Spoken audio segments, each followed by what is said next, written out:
And it takes a while to see results when it comes to skin and hair. It's not like, oh, my energy's better today than it was yesterday. Mm-hmm. It takes, I've been sleeping well the last 3 nights. You're not going to see that kind of fast feedback. Yeah. So it takes a lot longer for results, and that's for sure. And, and you're right. Some people, it's a matter of, how do you deal with reality? Hello, Awakened Beauties. Finally, it's here. The truth to empower women to true inner beauty through healthy biology. And now here's your hostess, Cassandra Keel, your organic beauty and CBD mentor, helping you stay sane, get sleep, and bring your sexy back. Sponsored by EvoQBeauty.com. Welcome to the Awaken Beauty podcast. I am Cassandra, your organic beauty, positive mind management, and endocannabinoid mentor. And today we are definitely going to be talking about some key topics as women that you want to key into. We're specifically bringing back Julie Tebben, and Miss Julie Tebben was with us in 2 previous episodes.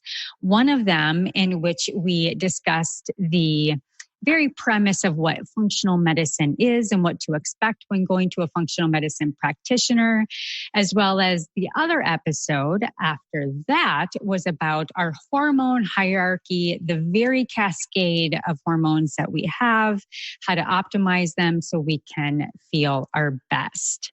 So the number one asset to hormones is that they are these beautiful chemical messengers that are communicating in our body and correlating with our organs and creating our mood, our skin health, our hair, all of these different subsets in our bodies. And if they're not working and communicating correctly, unfortunately, they break down. And many of us women today feel the effects of that. But today specifically, we're going to, Julie and I, nerd out on how these chemical messengers, our hormones, affect our skin and our hair health. Now, this is a topic all women will love because we are going to basically do a deep dive on what us women commonly go into and type into the oh holy Google algorithm. And we capture these quick tips or these snippets in a magazine article, and we consider them truth, and then they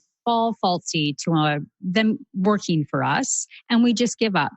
So there's many nuances, many parts of the puzzle that Julie will be able to put together with us here today, as well as myself with over 20 years of experience with working with women on their hair loss issues and optimal skin goals.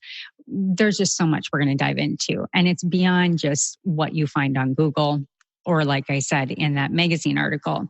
So before we go any further, we are going to reintroduce Miss Julie Tebben. And Julie is a certified nurse practitioner who specializes in the management of functional medicine and hormone imbalances in young women through women entering their menopausal transitional years. With a professional certification in women's health, Julie is also a certified practitioner with the Institute of Functional Medicine. Her clinic grew out of a deep desire to focus on helping women live their best and their healthiest life. She's intimately understands and empathizes with the plethora of women coming to her office, being discouraged and being told everything looks completely normal, leading them to a never-ending internet search to find alternative approaches, in which I keyed into on the intro of this podcast.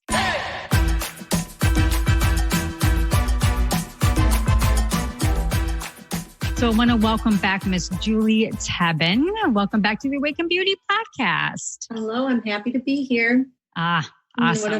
One of my favorite topics, as usual. Yeah, well, that makes both of us. And I think, women have all these different things going on with their hormones, but when we see it in our hair and we look at it on our skin, it's front and center, and we want to kind of go at it at all aspects. So, Julie, we're going to be discussing kind of 3 different key areas. And so Awaken Beauty listeners, you want to key in because we're going to be talking about everything from one pendulum from estrogen dominance and over oily skin to postmenopause and menopause to dry skin and even vaginal dryness.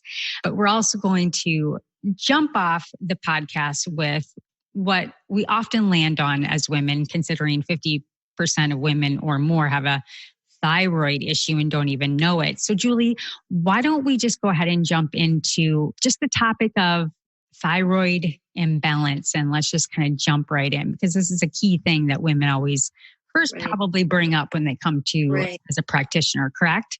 Correct. Yeah, I would say a lot of people come in that have hair loss, and they're coming to me specifically to evaluate their thyroid because they've kind of keyed in on that as a possible correlation, and they go to their doctor does a TSH, their TSH is normal. They might have a few symptoms of fatigue, maybe a little constipated, but yeah, everything looks fine. So no, it's not your thyroid. And in reality, what they're looking for is, do you have thyroid disease? And the truth is, you probably don't. You probably don't have thyroid disease, but you're not looking at thyroid function. Mm-hmm. And we can look at all of the markers of thyroid, TSH, which is basically your brain telling your thyroid gland, ramp it up, slow it down. That your thyroid gland is predominantly producing a hormone called T4. Mm-hmm. And sometimes that's looked at, but that's basically saying, is my thyroid gland making enough T4? And that's the predominant thyroid hormone that you make, but it has to convert into the active T3 to be useful. And that's the true active hormone that deals with all the symptoms. Well, we rarely look at that. And there's another pathway. T4 can go to T3. It can also go to something called reverse T3. And that reverse T3 is an inactive hormone. And they compete for the same receptor sites in your tissues, including every tissue that is involved in thyroid, which is almost every, tissue in your body. And it can block and make you somewhat functionally hypothyroid. So looking at the bigger picture of TSH, T4, T3, reverse T3, looking at that ratio of T3 and reverse T3, and then looking at all of the nutrients that impact that. T4 production is sluggish if you're deficient in vitamin D, if you're deficient in iron. And those are two big key areas. Your hemoglobin might be normal, but your ferritin might not be. And I kind of use the analogy, your hemoglobin is the money in your purse. Your ferritin is the money in the bank. You have a heavy menstrual cycle, and you've just depleted all the money in your purse. So if you have nothing in the bank, you're iron deficient. So iron is a big one, and but it has to be looked at beyond a hemoglobin. And so sometimes it's as simple as, you're just iron deficient. We need to get you back on some iron, a good quality absorbable iron. We need to make sure you're absorbing it. And it could be as simple as that. It's typically not. And so then we have to look deeper, and we have to look at some of the other minerals, selenium, zinc, some of the B vitamins, and as I mentioned, vitamin D. Sometimes you have to look at fluoride. If you're exposed to a lot of fluoride, you brush your teeth every day with fluoride, you get your fluoride treatment at the dentist every 6 months, and you drink fluoride in your water. That antagonizes iodine, and you need iodine to make T4. So there's a lot of nutritional markers you can look at just to see if they're sluggish. Your T4 is probably on the low end of normal. That means that, okay, now I need adequate zinc and selenium and iodine to get T4 to T3. And then I need to make sure it's not going down that other pathway that we don't want to see. And that's where it gets more complicated. And I think we'll come back and talk about some of those issues later. But things like inflammation, infection, liver, kidney dysfunction, food sensitivity, stress, getting enough calories, and then, just malabsorption syndromes, things like that. I mean, all of those things can affect reverse T3. And now that goes up, T3 goes down, and all the numbers can look fine. If reverse T3 is elevated, your issue isn't that you need thyroid hormone. Your issue is that you need to get that reverse T3 down. You have to deal with all those functional issues. So that's probably the biggest one. And I usually start there. I've had, in fact, just yesterday, I had a client. She said, well, do you know of any practitioners? And I'm taking selenium and I'm taking iodine for thyroid issues. Now, she doesn't really actually know that she has a thyroid issue, but she's presuming she has a thyroid issue because it's a genetic situation in her family and all of her sisters and her mother. And so I asked her if she's taking a synthetic iodine or she's taking a natural based iodine. When I first started formulating EvoQ Beauty skincare, one of my formulators is actually has the most abundant raw organic food grade algae and spirulina, which is a really, really high level of iodine in those nutrients. And so, kind of like the pharmaceutical world versus even coming down to the macro and micronutrients needed for sufficient thyroid production. How do you support women if you find that there's a macro micro mineral, reduction in there? Specifically, are we talking specifically? Or? Well, let's just say with iodine, because women I don't think women know where to get iodine from and sources that they can get it from. First of all, you have to be a little careful. The best way, there's a lot of different ways to test iodine. I sometimes will just, if I'm really suspicious, I'll just do a straight blood iodine level. And that frequently comes back deficient. You have to be careful how much iodine you replace if you have thyroid antibodies. And so that's something in an initial thyroid assessment, I'm always looking for antibodies. And if those antibodies are elevated, you probably don't want to be pushing iodine too aggressively. So dosing is kind of, there's products out there that you get 12 milligrams, 50 milligrams of iodine when a basic multivitamin would be about 200 micrograms. So there's a wide range of iodine out there, and you have to be a little careful if you're just taking it. I think this part of the country, we're intercoastal. That's why Japanese women tend to have better iodine levels, is because they're in an area where iodine sources just in the soil are better. So, iodine comes from, getting into the foods that we grow in the soil. But, basically, if our iodine levels are okay, first of all, avoid the fluoride. They'll hate that I'm saying that, but I haven't used fluoride in over 10 years and I haven't had a cavity. Fluoride. So be careful of that antagonizing fluoride, because that will lower your iodine levels. If you're taking a basic multivitamin, multimineral, and you're getting 200 micrograms of iodine, that's probably enough. 100 micrograms, 200 micrograms. Women who have a lot of fibrocystic breast pain, that's often an indication of iodine deficiency. And then I might have them take a stronger support just to get that iodine level up. As far as food sources, we just don't have a lot of food. I mean, yes, you can eat. I saw it at Trader Joe's, in the snacks section, the kelp. I really don't know how much iodine you get from those kind of sources, from sushi. I mean, there's pros and cons of everything. So you always need to just start eating a lot of this, because a lot of that may be problematic in another area. So I think the key is, just throwing yourself on high doses of iodine because you have a thyroid issue is probably not the best thing. And like you said, the antagonists and the things that block our production are probably one part to pay attention to. But again, I think this comes into what we'll talk about later in labs and things of that nature. But I think, going back to the introduction, going on Google and just finding all these different thyroid enhancers just isn't really the solution to solving a thyroid issue, in which maybe we can jump into kind of the next topic and this will play out, and let's jump into, estrogen and estrogen dominance. And that oftentimes is more about, if we talk about skin, estrogen dominance is a big issue for, premenopausal women in their 20s, 30s, 40s. Part of the biggest issue and what estrogen dominance means, and we talked about this a little bit last time, is the issue that you're progesterone deficient, or is the issue that you're estrogen dominant? And so estrogen dominance means you're not metabolizing your estrogens well. So they're building up in your tissues. They build up in the fat. It's all about detoxification, biotransformation, and elimination of these estrogens after we're done using them. And, there's a lot of different ways that this can happen. But, the manifestation in a person is they get very oily skin. They get acne. They may notice a certain type of hair loss. They may notice more hair growing on their face and their arms than on their head. And so there's, those are some of the issues.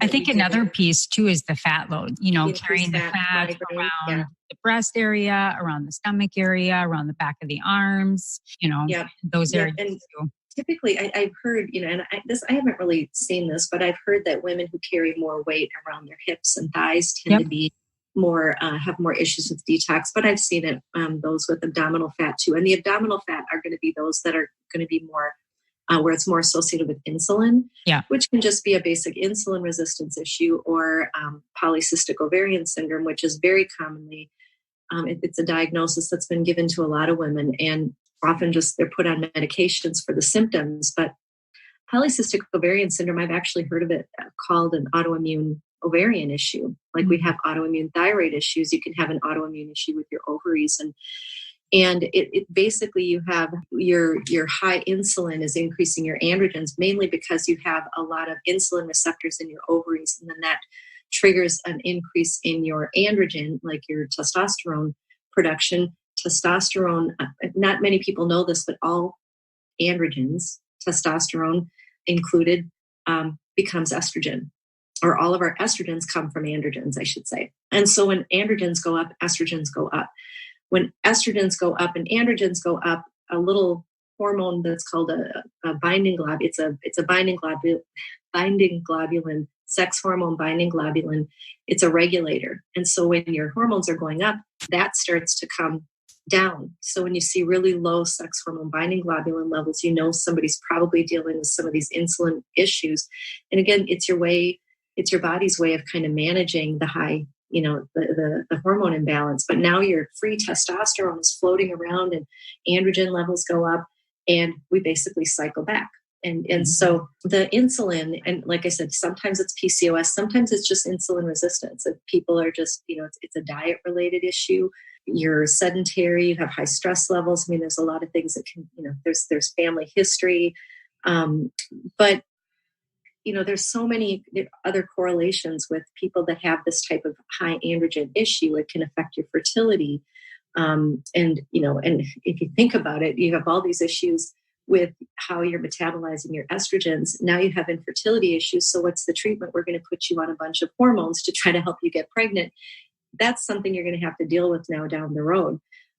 You've built up a lot of this estrogen over time. Your detox system is really struggling to get this estrogen out of the body. And so holding on to all this estrogen creates this estrogen dominance. So that whole scenario can be very complicated.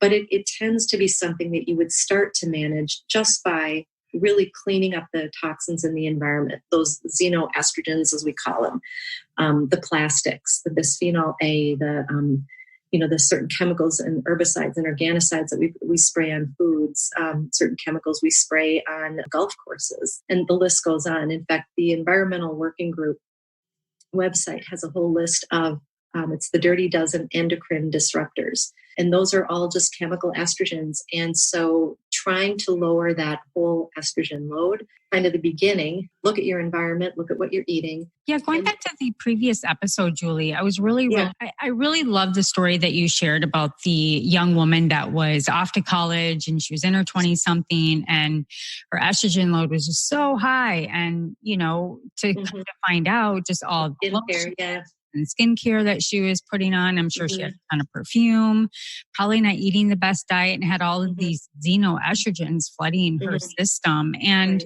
I've done 2 episodes. And so at the time that this airs, listeners, you can go back and you can listen to the 2 mini episodes that I did around this. The first one was what are xenoestrogens and how they may be directly affecting non-weight loss, meaning you can't lose weight. And the second one that you will find on the Awaken Beauty podcast is where to find these xenoestrogens in your beauty products, as well as your everyday products. And, things like parabens, phthalates, every single fragrance, as Julie said, plasticizers, all of these things are found in virtually everything that women kind of interact with every day, whether they're cooking, drinking out of their water bottle on the go, or slathering all their beauty products. All right, ladies, if you're looking for healthy hair, beautiful skin, and a calm, quiet, clean, collected, powerful mind with superior CBD, go to EvoQBeauty.com. That's EvoQBeauty.com. And you'll receive 25% off your very first order with the code AWAKEN. Again, that's EvoQBeauty.com. Use the code AWAKEN for 25% off your first order. Now, the other piece that when we talk about estrogen dominance is estrogen release, meaning how do we detox these estrogens? And on that second episode, we also briefly just touch base on the detoxification pathways and just if we're bringing in these xenoestrogens, if we have an abundance of them rolling around in our body, how do we get them out? And one part is the liver. So can you just give really short, a quick synopsis on how we have to keep our liver in the upmost? Yeah. And so there's multiple detox pathways. And when I talk about biotransformation and elimination, we have to turn these estrogens into, in fact, in the process. And when we talk about doing, say, a detox protocol, again, there's a lot of them online and you read about a lot of them. Buyer beware. Some of them are real crazy. Yes. It's really all about, there's basically 2-3 phases of how we detoxify. And getting, phase 1 creates a much more risky substance. Mm-hmm. And phase 2 is where we all kind of are sluggish. Mm-hmm. And so if we're going through this detox process and we're pulling out all these estrogens in a fat soluble form, and we don't have the capability of getting that through phase 2 back into a water soluble form, mm-hmm. we're at risk. Well, then even if they're in that water soluble form, and let's say we're kind of constipated. I mean, there's a lot of constipated women out there. Normal bowel movements are at least 2 a day. You're having 1 every other day. You're constipated. And if you are going through a detox and you're not eliminating a couple of times a day, now those toxins are recirculating into the system. So again, detoxification is something you have to be a little cautious about. You need to be kind of, especially when you're dealing with issues like estrogen dominance and you have all the symptoms associated with it. It's one thing to do a little detox protocol when you're pretty healthy and you're just kind of doing it for health maintenance. But when you're doing it to get rid of high risk substances, you have to just be a little cautious because you could actually be activating your liver even more, making it harder on your liver. And so I want to stop right there because it's really, really important, Julie, because this is something that you're an expert in, mm-hmm. and you help women, one, understand, and number 2, you have the tools to give them the right testing to make sure that they have the support they need. So support I need, meaning, do you have good liver function to detoxify correctly? And, that's huge. And so I had heard this analogy and I think it's so brilliant. And if you go back to I Love Lucy, and you have Lucy and Ethel, and they have all the bonbons, and they're coming down the conveyor belt. And the liver, because of this medium guy that has the celery juice to detox your liver and all these different things that you can buy on the internet, we live in an age where it looks good, reads right. That's what I think I need. And we grab it and we go, but it does more harm. So as you noted, the liver number 1 and 2 detoxify pathway, your liver has a lot of different functions, and it's the center fulfillment. Let's call it the Amazon fulfillment center of all these different hormones that convert, and it's doing a lot of different things. And 1, you need the correct nutrients, protein, energy to get it to 1 into 2. And as you noted, to get to 2 to water soluble for it to deplete out of the body. And this is the same with excess estrogens. So back to this Lucy and Ethel, they're sitting there and they're trying to wrap all the bonbons and they're coming down the conveyor belt. But essentially when women go and put these, go on these intense detoxes or intense water fasts or calorie restrictions, and you dump into your liver, so to speak, it's like the Lucy and Ethel basically trying to pick up all the bonbons, and they just start stuffing them in their shirt and they're throwing them outside the sides of their hands. And it's it can't function.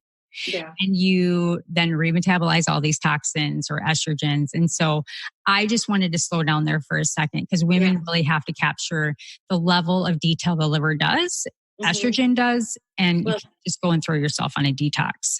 Right. And I can get even more complicated there is we have several detox pathways. Yep. They're all genetically associated. They're all nutrient associated. Yep. The amino acid conjugation pathway is very dependent on amino acids or proteins. The methylation pathway is very dependent on B vitamins. And again, we can have genetic issues with all of these pathways. So listening to a really comprehensive history and getting those clues in advance is really helpful, because some people tolerate detox and they say, yeah, I didn't really notice anything. And some people get really sick. But for many, they come out the other side feeling like, they've just changed the oil in their car. Things are just running more smoothly. They feel like they're processing things a lot better, a little more clear, a little more energy, a little less muscle pain after exercise. And that just means that everything is getting through the liver in a more efficient manner.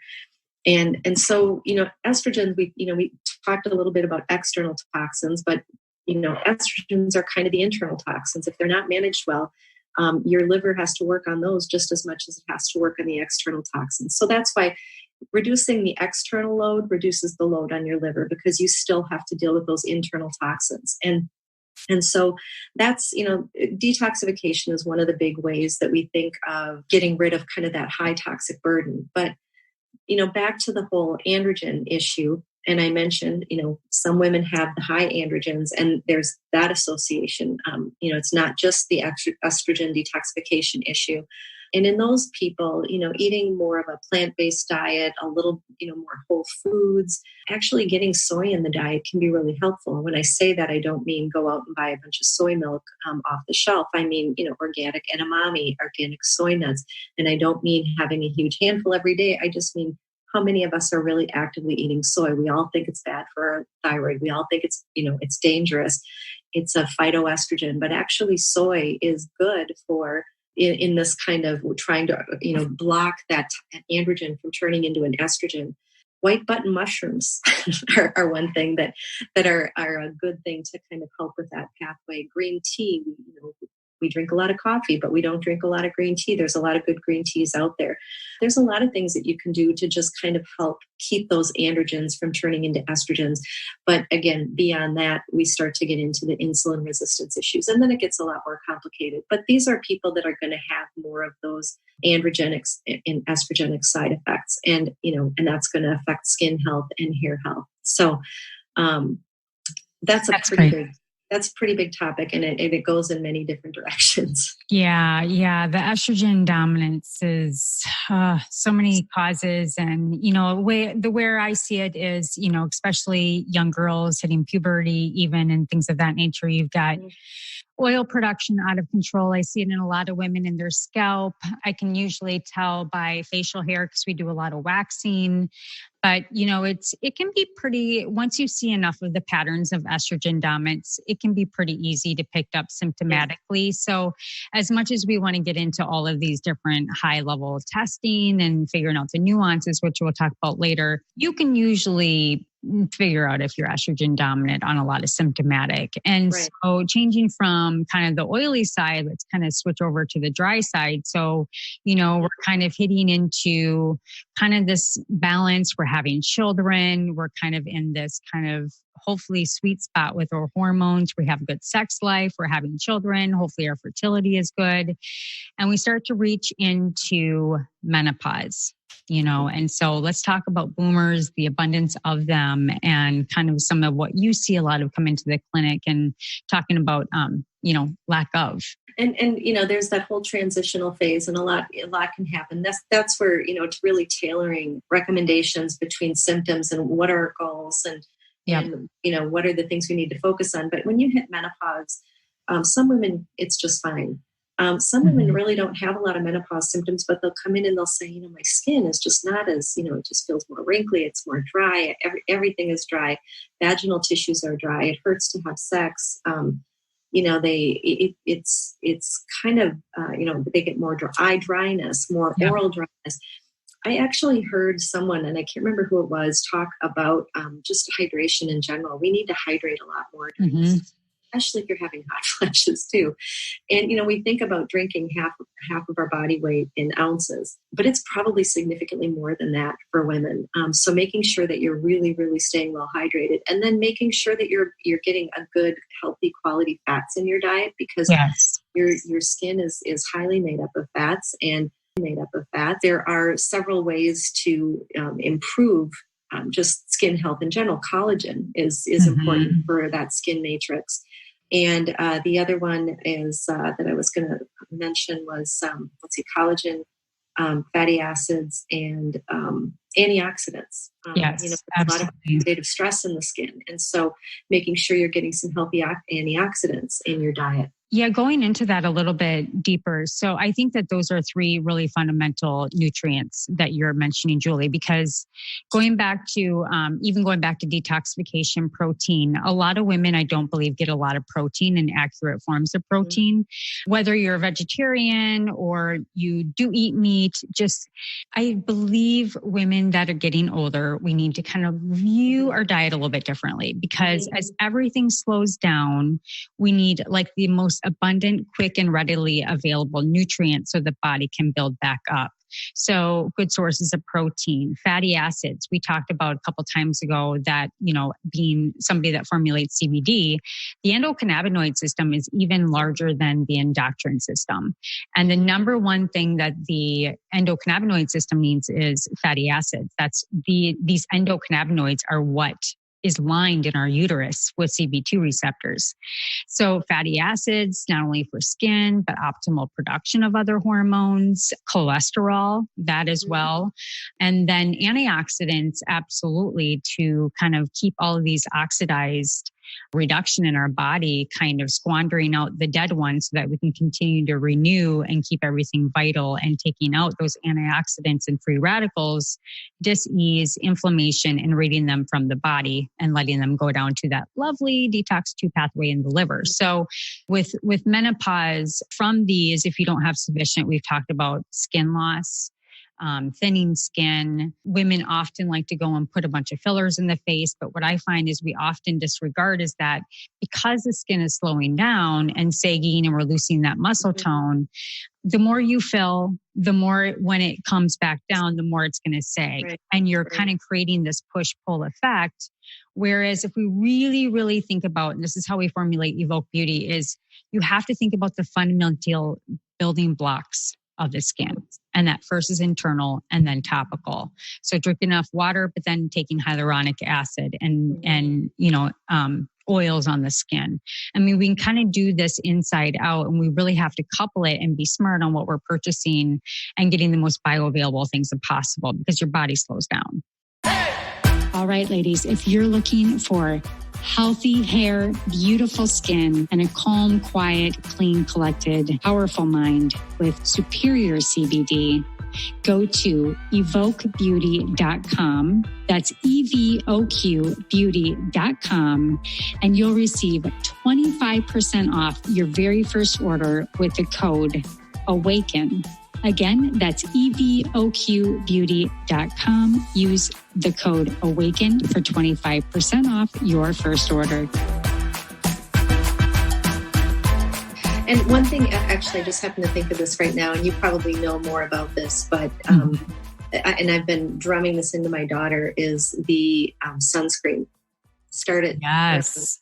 Yeah. Because that is going to play a big, you can't do a whole lot about it in your 50s and 60s, but all that time that you were sitting and letting your face burn in your 20s and 30s is going to come back and haunt you later on. 90%. So 90% of aging is actually from previous sun damage. And I remember when I worked in my first Aveda salon, I used to educate for Aveda. And there was a woman, and she wasn't even 30. She was like maybe 28, and I was like 21. I'm like, you are the most beautiful woman, and you didn't even go in the sun. And at that time I was doing tanning boosts, and God forgive me, because I have a brother that died of skin cancer. But, I liked guys at that time. Well, I still do. Anyways, I remember thinking, she's so wise. Like, how does she have all this discipline to not go in the sun? And I kept thinking, that's like that woman that's going to be like beautiful when she's like 80. And frankly, it's true. Yeah. So my girls will leave this place out of the salon, and they don't use our mineral makeup. I say, if anything, use our mineral makeup, because you get your 4 ingredients that all it is 50% SPF, and it is your number one anti-aging tool. Right. So you're right. Get her on the SPF. No, and absolutely. So I think that's probably was thinking about that, thinking we can't really miss talking about that. But that's so right. But yeah, I mean, it is possible. I mean, I do have patients that come to see me and they actually are living pretty healthy lives and, they're having menopausal symptoms. And yes, hormones do help sometimes with skin, and I have had people that really, they feel when they stop their hormones that their skin did decline. And so, yeah, we work on all the, the background, but some people do just feel better. And with regards to vaginal tissue health, when that estrogen is not there, those cells start to just shrivel up. And that's also happening in the urinary tract.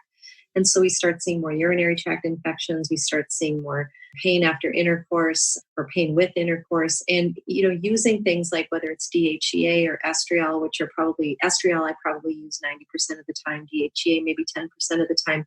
Using that vaginally a few days a week can be really helpful to kind of plump up those tissues again, create more moisture in the tissues, and it significantly reduces that pain.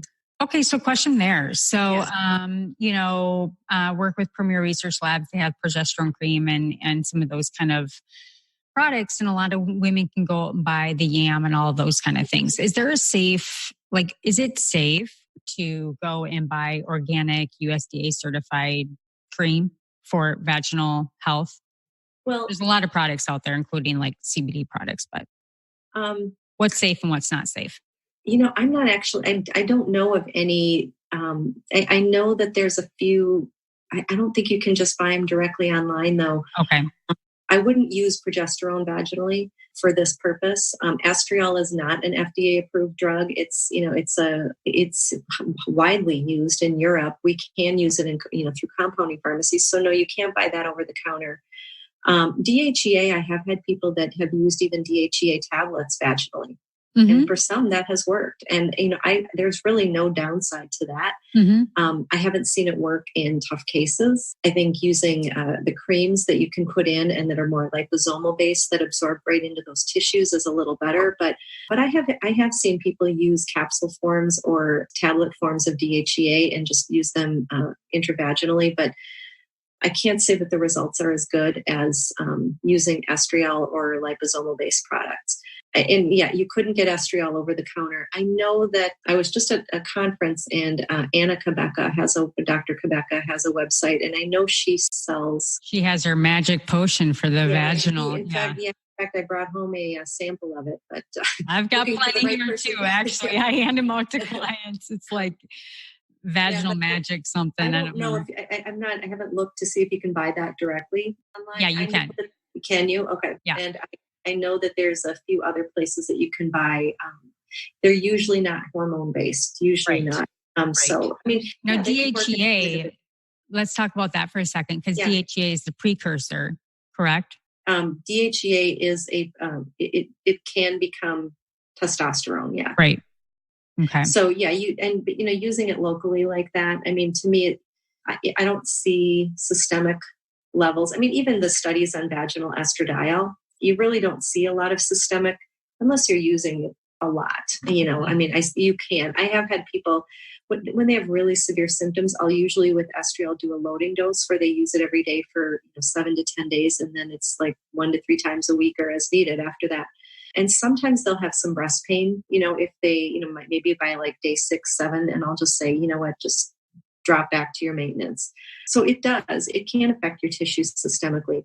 So you do have to be a little bit cautious about it. You probably do want to monitor those hormone levels periodically. But yeah, I feel more comfortable using estriol than DHEA, but I use DHEA sometimes when patients are responding to the estriol.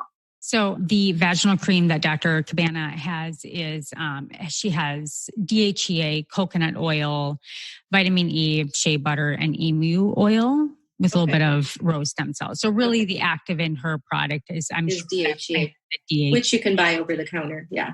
Yep. Yeah. So yeah, I'm going to say, I thought there was a hormone in there, but yeah, it's not an estrogen. I don't think you can buy any estrogen based products. No, which is probably a good thing.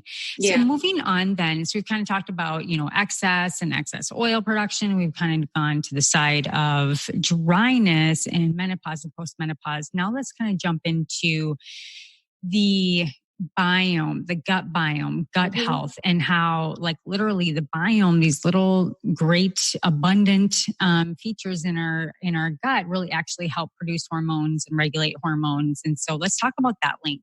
So the gut in general, I mean, I always, whenever I'm talking about gut issues, I kind of go through a whole pattern. So the first thing is, what do you have to remove? You know, is there some kind of an infection or imbalance in gut flora going on? Meaning, are you growing too much yeast or an opportunistic bacteria, or and then what do you need to remove with regards to foods? Oftentimes when I have people that come in with acne, I do food testing because there's usually a pretty high connection there. The next question then is, what do you need to replace?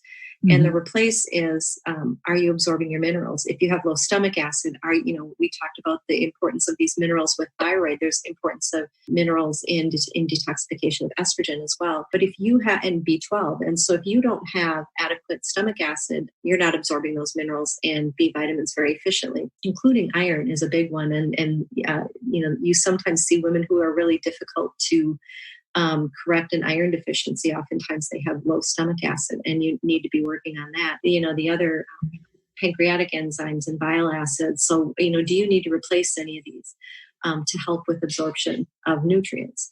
And then there's that, reinoculation, the balance of probiotics and prebiotics. And this is where probiotics are really important. You should, we all have a different microbiome. Yours is different than mine, it's different than somebody else's. And it's based on your experiences throughout your life. So, what probiotic is kind of a big question of, I don't know what's the right probiotic for you. What we're trying to do is we're trying to just improve the beneficial to try to crowd out the opportunistic or the negative bacteria.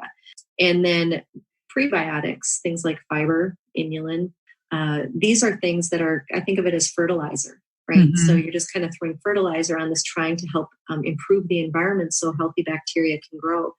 And a good case study on this, it is a baby who was put on antibiotics for years for a congenital issue and ended up growing up to have chronic long-term acne issues. And as it turned out, the issue wasn't to put antibiotics on the skin. The issue wasn't to use a retinol-based formula. The issue wasn't to give her oral antibiotics. The issue was really, you got to go back and do all this repair of damage to this microbiome that happened very, very early in life. And so that becomes a much bigger issue. So yeah, you have to look, again, going back to what do you need to remove? What do you need to replace? How much reinoculation do you need to do? And then repair. How do you repair all this damage? And that's kind of the steps. You have to go through all those steps to really see some benefit. And again, these kind of situations can also be correlated with the high androgens. These don't have to be overweight individuals that have, insulin resistance. These can be what we call skinny fat people that just are producing too much insulin and producing too much androgens. And now it's affecting their skin. So again, go back and start with the gut. And so that's kind of from an acne standpoint, it's not just a matter of what do I do to treat these lesions, or, some people will come in and say, I think this is just a hormone imbalance and I just want my hormones checked. It's going to go beyond that, I guarantee you, because if your hormones are imbalanced, there's a reason for it. So we're going to have to look deeper. And especially when these people come in and I hear histories of, I took antibiotics for 3 years for acne. Okay, so let's start there. That's what you did to treat the symptom actually made the problem a bigger problem long-term for you. For you, listeners of Awaken Beauty podcast, Audible is offering a free audiobook download with a free 30-day trial to give you the opportunity to check out their service. Simply go to www.audibletrial.com/awakenbeautypodcast. That's www.audibletrial.com, Awaken Beauty Podcast. Yeah, one of the things that we do a lot, like if we see a client come in that's on all of these medications for acne, and a lot of them, to be honest with you, are in their mid-20s and very, very early 30s, where they're still kind of getting over that hormonal hump of kind of clearing just this beginning phase of outside of puberty and stress and things of that nature. And I always encourage them to make sure that, you're supplementing with the right, like you were talking about in the first part, is the micronutrients and the macronutrients to support the skin as you go on these, harsher medications, and then you have to think about, okay, well, did you ask your doctor how long they're going to keep you on it? And, we kind of want to look at this phase and this cycle that you're doing it. If you have to do it, then that's okay if you're comfortable with that. But then how do we do phase out of it? How do we detoxify it? And then how do we re-supplement the gut? Because it's kind of like you're talking about stomach acid. You're kind of going in there and like totally clearing everything out. And your garden has nothing to really grow to kind of support once you go off of it. So of course you're going to have a trigger response. So it's kind of this push-pull back and forth. So I think being proactive and working with someone like yourself, really determining what are the imbalances and slowly going about and correcting the lifestyle issue is always the first thing in the gut, which is, our gut brain, gut skin, gut scalp. I mean, I can often determine a scalp issue and gut imbalances based on different like bacteria or different scents and smells or candida. These are also symptoms that I've also come accustomed to realizing in patterns with women too. So that is many things. So correcting that first is critical and key. Right. And, there are people, I do have several patients that stress plays a big factor here. Always. Stress always plays a role. And for some people, the constant acne is very stressful. And you know what? I don't hold it against them for wanting to try, say, spironolactone, if you have high insulin issues or metformin or, topicals or, retinol kind of things or birth control pills. I mean, if it's what you need to get through, but if that's the end point, you're not fixing the cause. You're just fixing the symptom. And so you do want to look, especially, if you're taking birth control pills for the purpose of your skin and not for birth control, you're going to have to deal with there's a bigger issue going on. You're going to have to deal with it at some point. So figure it out now. And then you won't have to use oral chemicals and oral medications long-term to try to manage a skin issue that has a completely different root. Yeah. I always say write out a pro and con list, and you have to dump it out of your brain so that you can like extract your emotions from it, because you have to look at the pros of taking let's just say birth control to determine a acneic skin. What are the pros and cons that you can't see 10 years down the road or 15 years down the road, because we have a lizard brain. We get lazy to it. It becomes easy and it regulates itself. Well, we forget, do I want to have a family? Do I want to increase my risk of cancer? We have to really look at the truth and be analytical with our brain versus emotional with our brain and make good decisions for ourselves, even in the hottest hormonal hot flash, acneic zit popping moment. We have to really be smart as women and detach our emotions. Well, moving on, let's talk a little bit more about kind of some other areas we've discussed a little bit about gut, tapped a little bit on food sensitivities, leaky gut, gut dysregulation.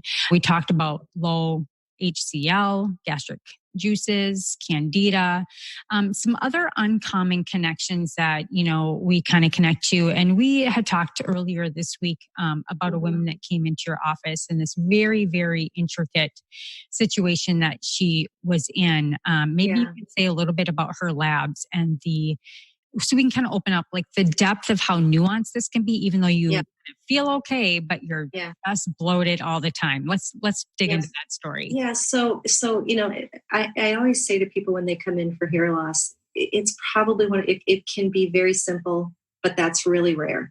It more often than not becomes really complicated, and you look at the obvious, and sometimes you have to dig deeper. And, there's always a financial connection with that, because when you start to have to dig deeper, it costs money, to really look at what's really going on and to have some proof of what's really going on. And In the case of a patient of mine whose basic only complaints were hair loss and constant bloating, we looked at the thyroid, we worked on the nutritional management of her thyroid, we worked on bloating, we looked for bacterial overgrowth, we went through the steps of remove, replace, reinoculate, repair. She had some kind of subtle additional symptoms, but this has been going on for years. We've tried food eliminations, and she never really felt any different with these eliminations of food. So we finally jumped into looking at an immune panel where we did a look at her intestinal permeability, even though she didn't have any autoimmune issues or anything like that. And we ended up finding out that, yes, she has high levels of zonulin, which meant she has intestinal permeability or leaky gut, and LPS markers or lipopolysaccharides, which means that there's a pathogen associated with that. And then in addition, we did a little complex panel that looks at all the different markers of gluten. And without getting into too much depth, she had a very specific marker that was elevated that was a gluten association with skin, and it affected skin and hair health. And this has been going on the whole time. She never felt funny. Gluten or taking gluten away never affected her bloating. Obviously, with hair loss, it takes a long time to really see any change there. So giving up gluten for a couple of months, she probably didn't see much difference, and she never really did. But clearly, she had enough abnormal markers in all of these different ways of looking at gluten that she probably should consider herself celiac. She's not a true celiac, but she probably needs to give up gluten long term. And then we looked at another panel that was looking at all the cross-reactivity of gluten, all the gluten-contaminated foods, all the foods that are commonly consumed when you are on a gluten-free diet. What are the foods that we replace it with? And everything was lighting up, everything. And you get to a point where it's like, what is she supposed to eat? And really the answer is, first of all, you got to give up gluten. You've got to give up the big things that are showing up as really elevated on this test. And then we have to really do some gut repair and also find out, where is this lipopolysaccharide? What is the pathogen that's associated here? So next step, we did a pathogen panel and started to find mold markers were elevated. Never thought about mold. We were looking for bacteria all the time. Now we're waiting on a mycotoxin panel to see if we can identify the specific mycotoxin that is affecting her and that's creating all of this problem, so we can, get her exposure, whether it's from food or the environment. It's hard to say. So this became a huge rabbit hole, and it's going to take a long time to repair. As it turns out, and I learned something new with this patient, she has kind of a syndrome, which is kind of an ultra heightened immune response where she's creating antibodies to everything in her diet. And so you can't just have her stop eating. So you got to focus on the big issues first. And you really have to just take it step by step, get rid of the cause, get rid of the triggers, which would be the mold, treat the mold. If she has high mycotoxins in her system, we have to treat that. And in the whole time we're doing this, we've got to keep her away from these, basic foods. We're not even going to look at fruits and vegetables and the good foods that she's eating, because they're going to be lit up too. We can't take away everything. So we're going to look at the most inflammatory possibilities. So again, that's just kind of that worst case scenario case. But what started out as just a little bit of hair loss, in her case, has turned into be a much bigger issue. The benefit of knowing this, even though she's not feeling too badly, is she's one of these people that may at some point have some trauma, whether it's a physical trauma like getting a car accident, or get really sick from a virus. If she were to fracture a bone, she could very easily tip over into a huge autoimmune cascade. And so it hasn't happened yet. She's really done a lot with her stress management. She's really, she's really healthy in a lot of other ways. But okay, we started out with hair loss and look where we ended up. And hopefully we'll prevent a long future of autoimmune health conditions for her, just because of this discovery. And it took a long time, and it took a lot of trial and error. We treated things, didn't have any success. And it's going to be, we still don't have success, right? We're still in the process of treating. So that's a really key case of like unraveling the onion. Yeah. I mean, as a practitioner, these are the kind of caseloads that come in, and you really do kind of have to get a team around you of both facilitators that are getting the testing and kind of getting all great minds together to figure out, okay, what do we start with to keep her eating, to keep her out of inflammatory responses of everything that she does, and just kind of get the fire out of the belly, the brain, everywhere, so that everything kind of settle down and start to regulate again. So there's an extreme patience as a patient and as the practitioner to really work together and create an intimacy of trust that there are way deeper pieces of the puzzle that we women need help with at times. And, going back to these kind of symptomatic things that is actually becoming an epidemic. And when I say epidemic, I mean skin sensitivities and skin reactions that women are having. How many women do you know that say, I just can't even be around perfume anymore? It makes me sick. Yeah. I get a migraine headache. How many women do I have coming in? And it's many that say, I'm losing my hair. It's just not as thick as it used to be. Now, to your point, there is very much a genetic piece in this. And I always say it's the 80-20 rule. 80%, and we validate, and science says that 80% is your environment and 20% or less is your genetic coding. Okay. That means you have a lot more power than you think. But we also have to remember that we're 4 generations back. So you're carrying 4 generations back of mistakes and bonuses that our parents did or didn't do. And so we carry these genetic SNPs into what we have right now. So even working with you, going back to, well, what is your mother? What is your grandmother? We have to take those things into consideration.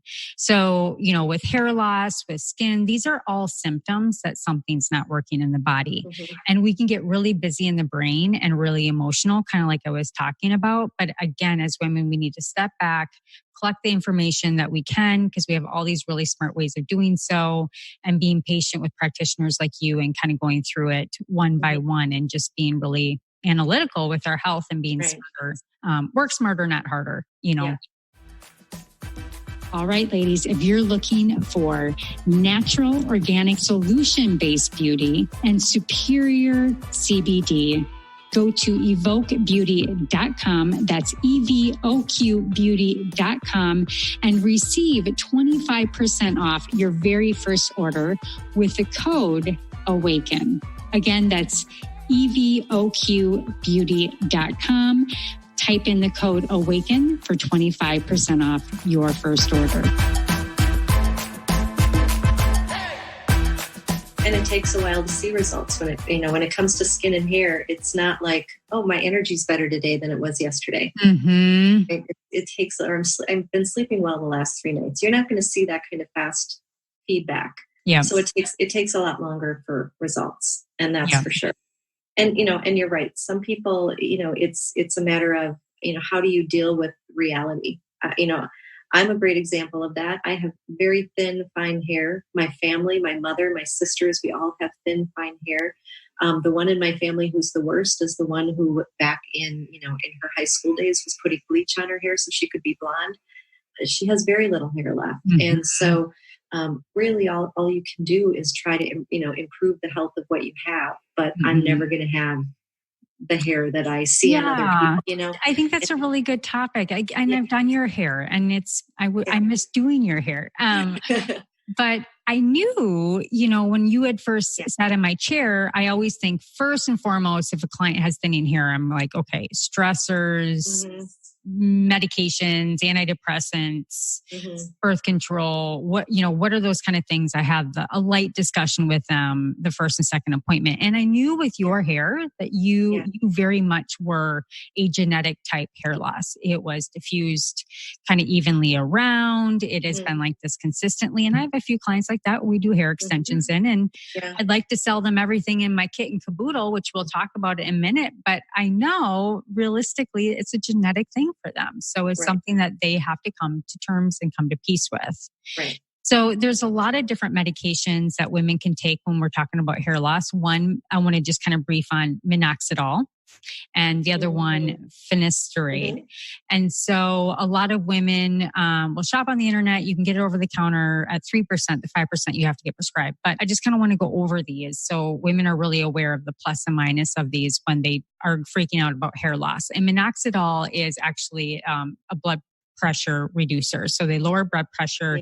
So what does that do for hair and the follicle? It helps basically bring a lot of blood flow back into the cuticle rounding and create more nutrients kind of get into that area.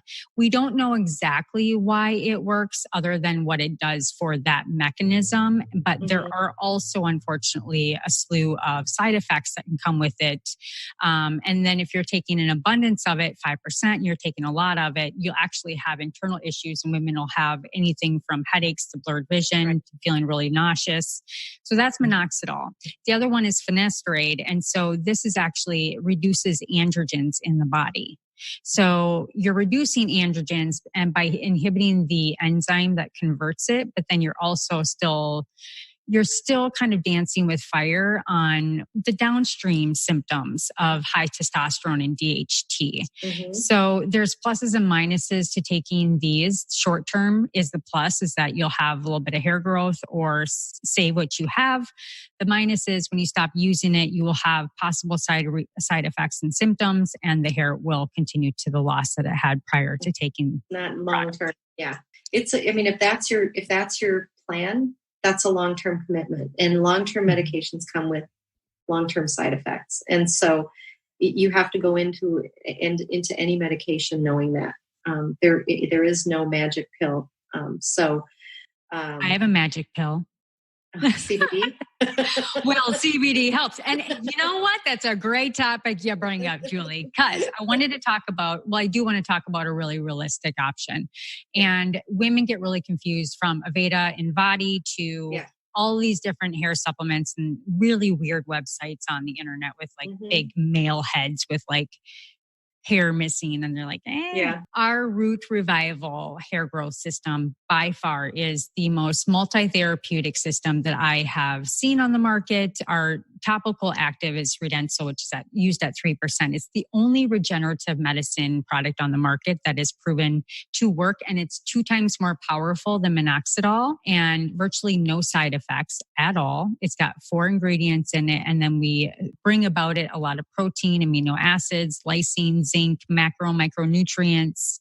And so basically what we want to look at, ladies, if we're doing the internal with Julie, I truly believe, going back to this bioavailable nutrient density, we have to use topicals as women as we get older because we need that additional support.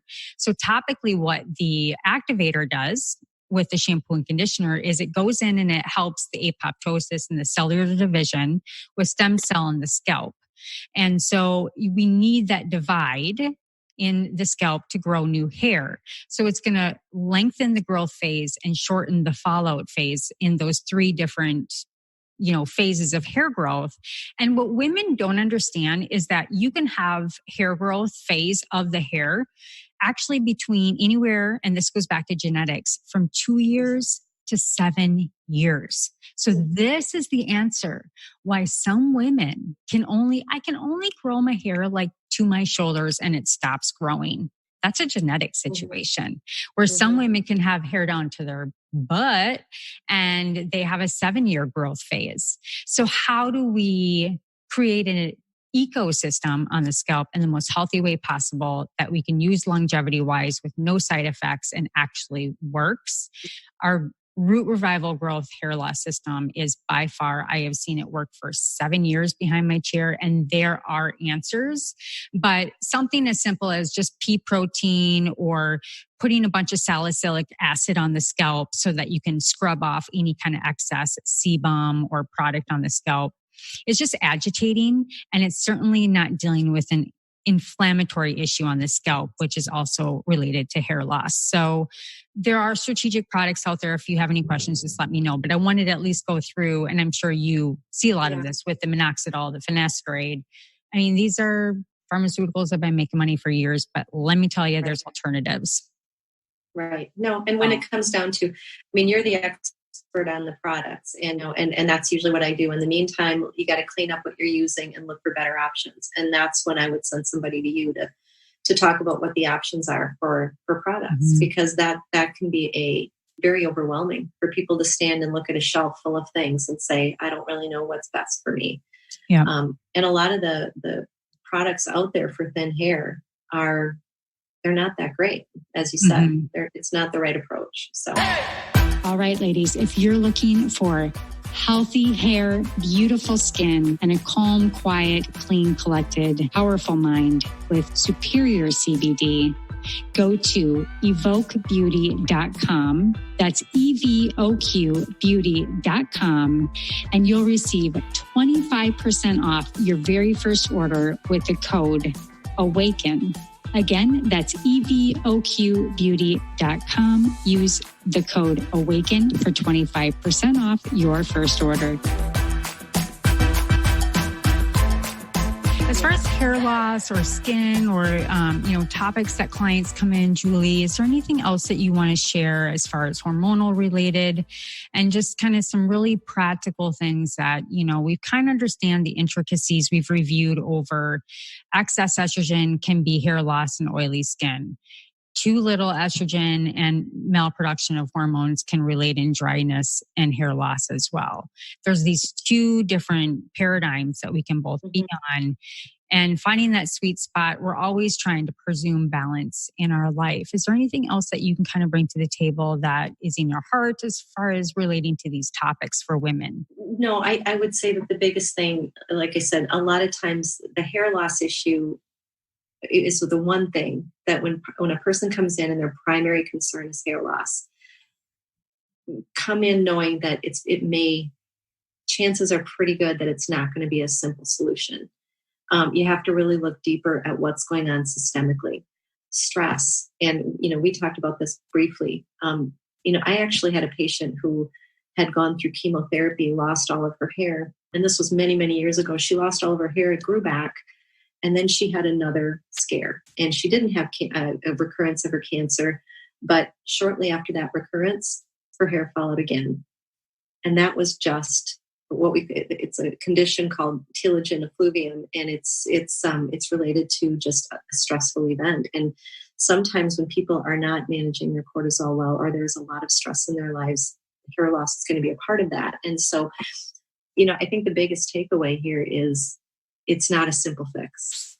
There's so many possibilities, and you can read a lot about one and kind of hope it's as simple as that, but more often than not, it's not going to be. And if it is, you're very lucky. If it is that simple, you're really lucky. Yeah, I agree. And my heart really aches for women because we really do bear the cross for so many things in our life. And we take on, just talking about the mindset, because stress, stress becomes an organic stressor in the body, in which, cortisol. Let's talk about cytokines in the skin. Well, cytokine then creates a trigger in the skin, which then makes acne. It's an inflammatory response that's trying to warn the body, and it ends up in acne in the skin. And when a client comes in and has a really stressful event and they're coming into me and they're like, all of a sudden I started losing my hair, and they can't really diagnose it at the moment, I always say, what happened to you 3 months ago? Because it goes back to that 28-day cycle. Yeah. And, we have to, again, be our own detectives. Yeah. Especially the sudden. Yeah.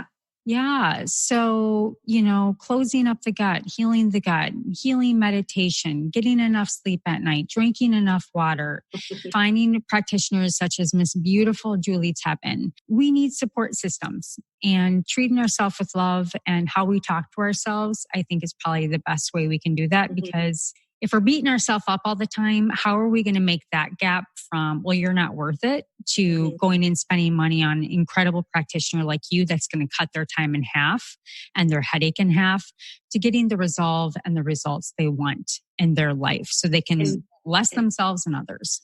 And maybe find ways to fix more than just hair loss. Yeah. There's a lot more going on that they didn't even realize. Yeah.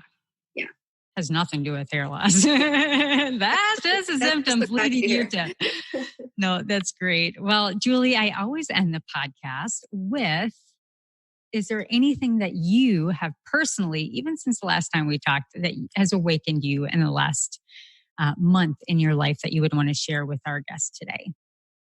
Yeah, you ask me that every time. Just since I talked to you last, I have to say, I'm heading into that menopause transition myself. And, I've been helping women through it for years. And you can do, you can know a lot about hormones and things still happen that, you just kind of go, I thought I was doing a pretty good job with that. And apparently I'm not. And, you can do everything right and things can still malfunction. It's an interesting transition. And so you just have to take it day by day, and you have to not, like you said, not beat yourself up. You have to keep your stress levels low. You have to kind of keep moving forward and keep saying, you know what, these could be the best years of my life. There's a lot of positive about, being in your 50s and your 60s nowadays.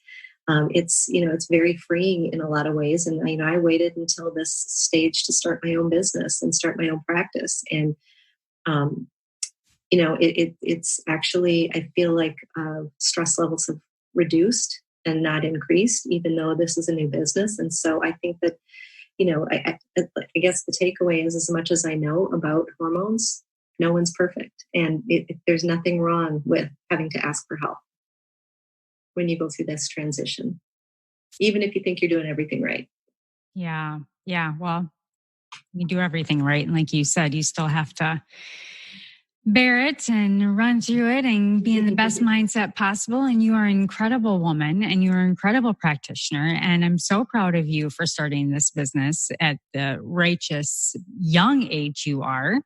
I truly do believe that 50 is the new 30. I mean, I have so many women that say, I feel better now than I did when I was in my 30s.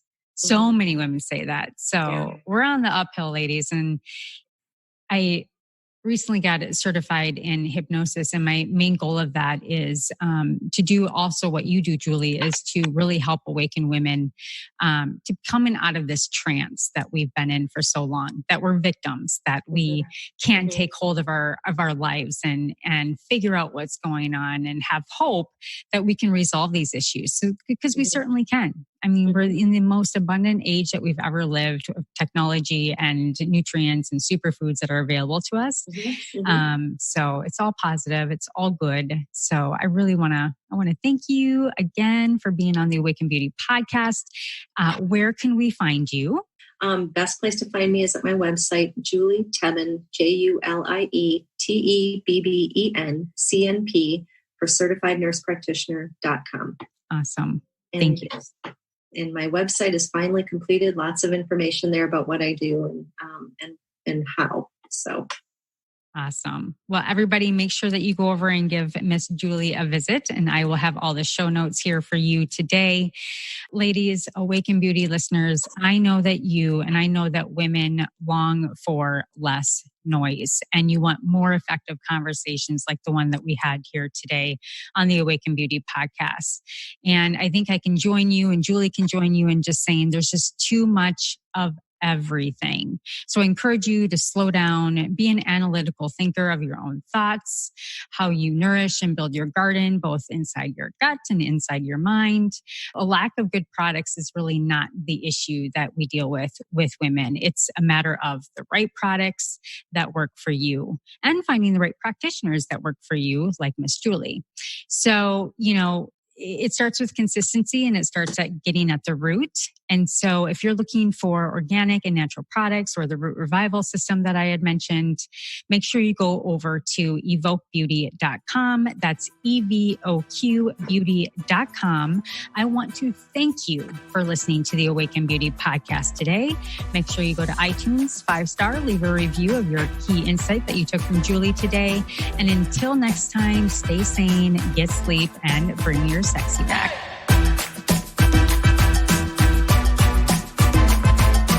Hello, Awaken Beauties. Thank you for joining Cassandra today.